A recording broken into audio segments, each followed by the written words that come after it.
कौन देश बाजे लाया जन बाजन, कौन देश मृदंग बाजे हो,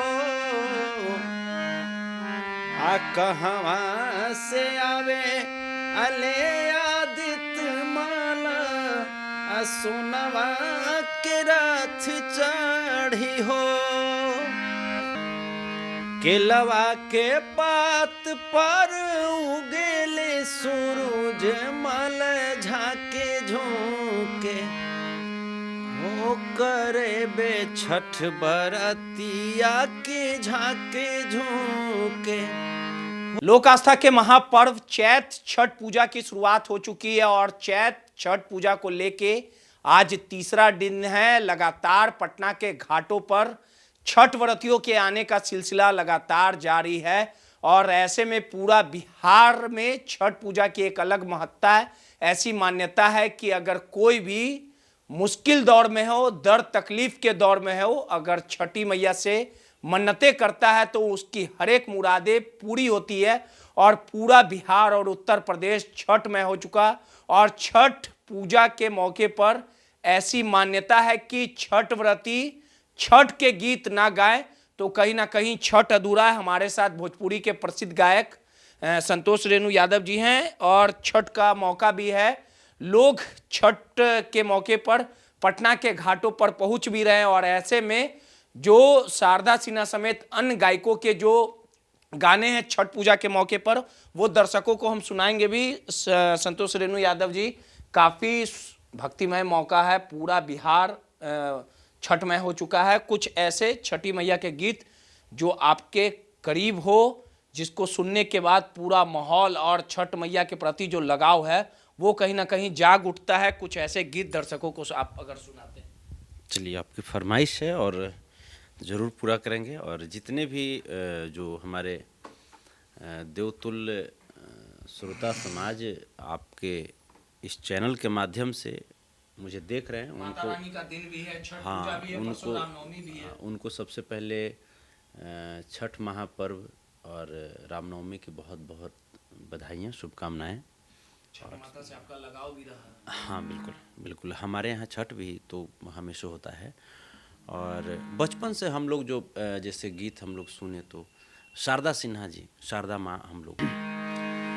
हर केलवा के पात पर उगेले सूरज मल झाके झोंके, केलवा के पात पर उगेले सूरज मल झाके झोंके, हो करे बे छठ बरतिया के झाके झोंके, हो करेले छठ बरतिया के झाके झोंके। अरे हम तो से पूछी बरतिया बरतिया से केकरा लगी, हम तो से पूछी बरतिया बरतिया से केकरा लगी, हो करेलू छठ बरतिया से केकरा लागी, हो करेलू छठ बरतिया से केकरा लागी। में आज छठ महापर्व का तीसरा दिन है। डूबते हुए भगवान भास्कर को अर्घ्य दिया जाएगा। छठ व्रती जो हैं वो कहीं ना कहीं पहुंच रही हैं छठ के पटना के घाटों पर। तो एक गाना शारदा सिन्हा का हो जाता, उगा हो सूरज देव, ये वो एक ये भी काफी पॉपुलर फेमस गाना है। उगा हो सूरज देव, थोड़ा सा हम उसका ट्यून हम ये कर रहे हैं।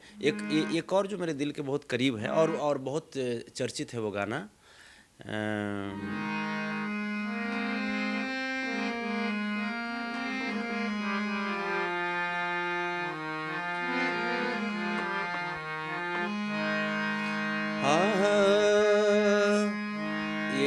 ये गाना मतलब सुनने का मतलब है कि आप छठ में रम जाते हैं। अरे कहाँ चाही बस के बहंगिया, बहंगी लचकत जाय, काचही बाँस के बहंगिया बहंगी लचकत जाय। अकेरे करले छठ बरतिया बहंगी लचकत जाय। अरे दुखवा मिटाई छठी मैया, ऐनी शरण तोहार। इसी पे हम कहना चाहेंगे, अभी विश्व युद्ध की तरफ पूरी दुनिया चल रही है। पूरी दुनिया जो है, अभी ईरान देख लीजिए, इजराइल देख लीजिए, अमेरिका देख लीजिए। तो इसी पे हम, इसी तर्ज पे हम कहना चाहेंगे, छठी माँ से कहना चाहेंगे, पूरी दुनिया के मालिक हैं सूर्य भगवान। हम कहना चाहेंगे, हो अरे जुधवा रुकवाई सूरज बाबा, ऐनी शरण तोहार। जुधरु कवादी छठी मैया, ऐनी शरण तोहार। आज भोरे भोरे देखतानी मौत के अवंडर, भोरे भोरे सुनतानी मौत समाचार हो। अबरू कवाई दीही चिखिया पिपर हो। अरे मोतरू कवादी छठी मैया, ऐनी शरण तोहार। जुधरु कवादी सूरज बाबा, ऐनी शरण तोहार। एक और गाना, अपनी गाना छठ मैया। अरे केलवा के पात पर उगेले सूरज मल के करा लागी। हे करेली छठ बरतिया से के करा लागी।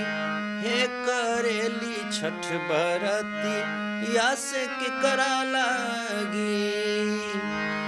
हम तोहसे पूछी बरतिया रे बरतिया से के करा लागी।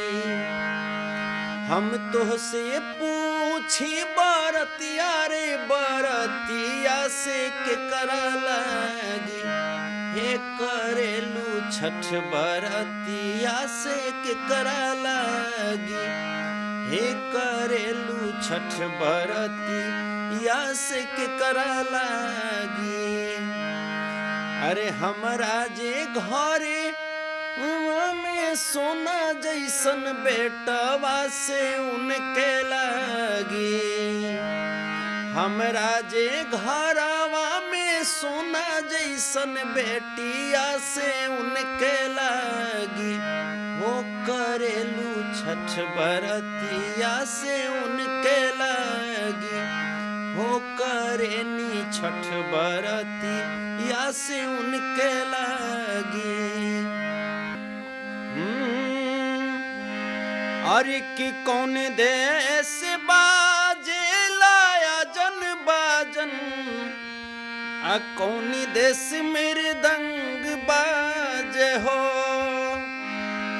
कौन देश बाजे लाया जन बाजन। कौन देश मृदंग बाजे हो। कहवा से आवे अले आदित्य माला।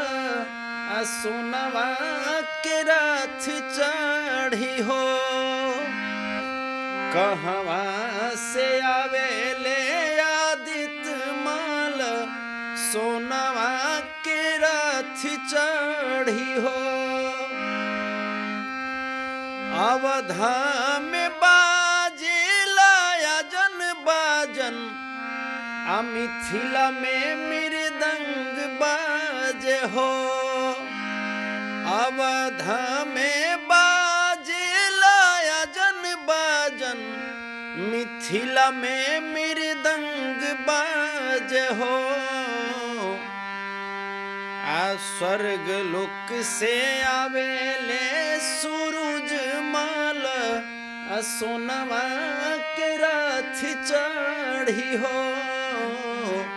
स्वर्ग लोक से आवे ले आदित्य माल, सोनवा के रथ चढ़ी हो। अकेरे बजावे ले अजन बाजन, अकेरे मृदंग बाजे हो। केरे बजावे ले अजन बाजन, केरे मृदंग बाजे हो। अकिन कर आवाज परियावेले, रथ चढ़ी सूरज माल हो।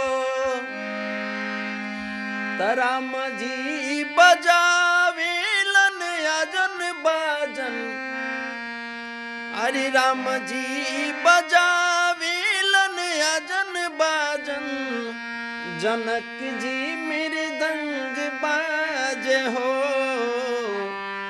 शिव जी के कहला पर सूरज माल, अरे सोनवा के रथ चढ़े हो।